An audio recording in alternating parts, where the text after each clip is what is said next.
Hello everyone, hope you are doing well. Through Arthasya, we want to bring first-hand information.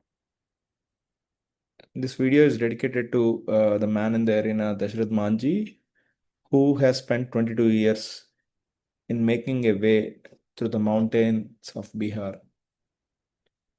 We want to take you through our bank auction journey, where we were able to bid and what kind of checklist we went through before taking the decision to participate in the auction.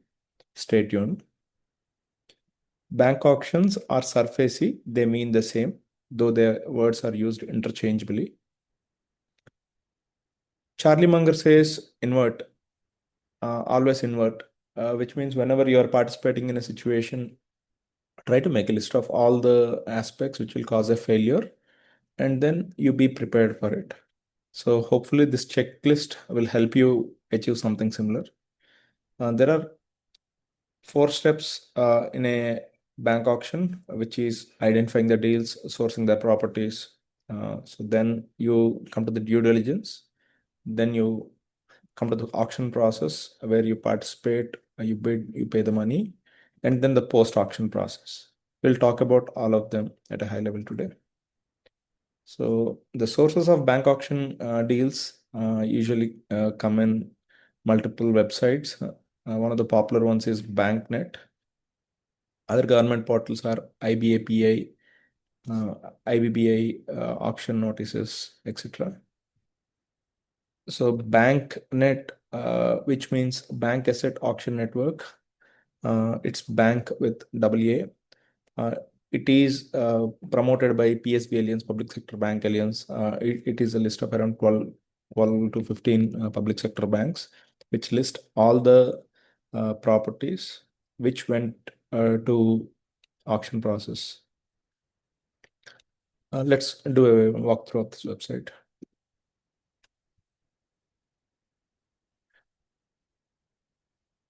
So when you open the website, you can see there are options to filter.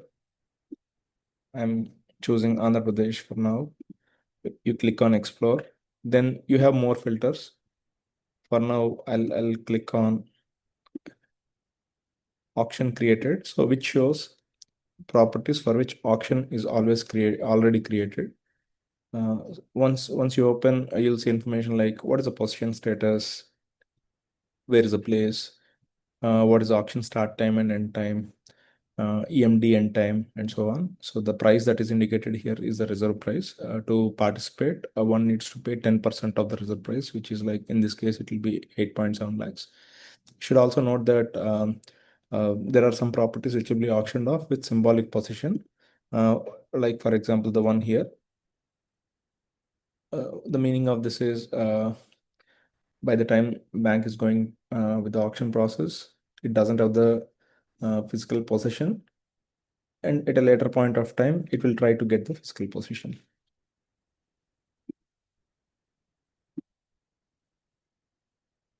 You can get more information on the documents that are associated with this particular property. You can download it. You can go through the information, and if you have any questions, you can contact to the respective person from the respective bank. And if you want to look at more details,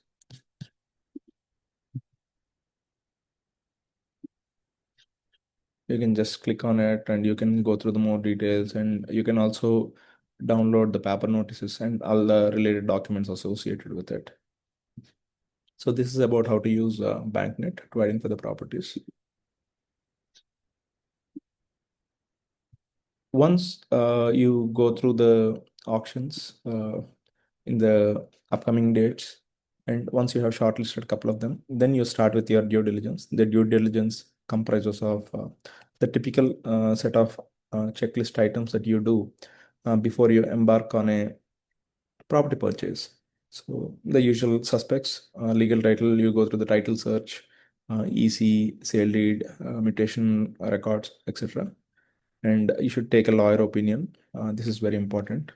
You should also note that in this case, the current property owner is not willing to sell this property to you. So you need to do the physical inspection. You need to find out as much information as possible on the property, like the existence of double registration, conflicts with respect to the ownership, the passage rights, etc. So I would definitely recommend you to do a site visit before the deadline. And please ensure that in case you have a local contact in that place, please work with them. Ensure that you are able to clarify questions on the property ownership, etc. Check the neighborhood boundaries, etc. And once you should, while planning the property auction purchase, I should also know that some of the items like property tax arrears, electricity bills, water bills, pending ones, they all come under you. They'll be your responsibility. Uh, Please check the market rate. In our case, luckily for us, we were able to validate that the owner has been staying in the property, owns the property for more than 13 years now, and it doesn't have any ownership problems, and it is adjacent to the road. So that way the passage part is sorted. And we also got to know about the local rate at that place, which gave us a range to work with during the auction.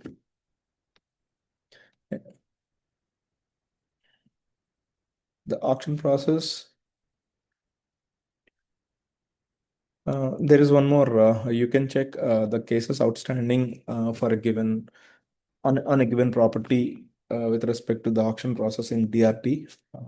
The website goes something like this: drt.gov.in. Go to case details, case status, party name. You can give the party name here to see if there are any DRT cases against a particular property. For example, I'm just giving a random name here.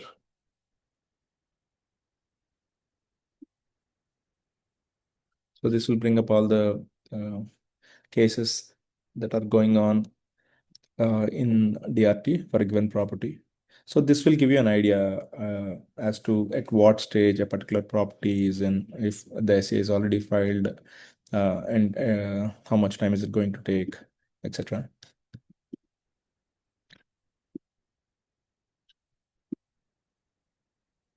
Back to the auction process.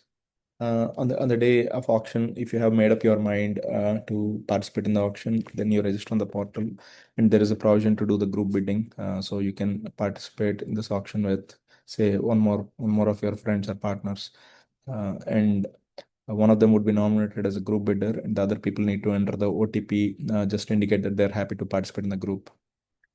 And please ensure that you have 10% of the reserve price loaded in the wallet. uh, Loading to the wallet is similar to any other wallet. You load up the money, and in case you don't want to use it or participate in the auction, you can just move it back to your bank account. And also get your login credentials, upload your bank KYC details like PAN card, etc. And once you upload them, they'll be approved in a day or so.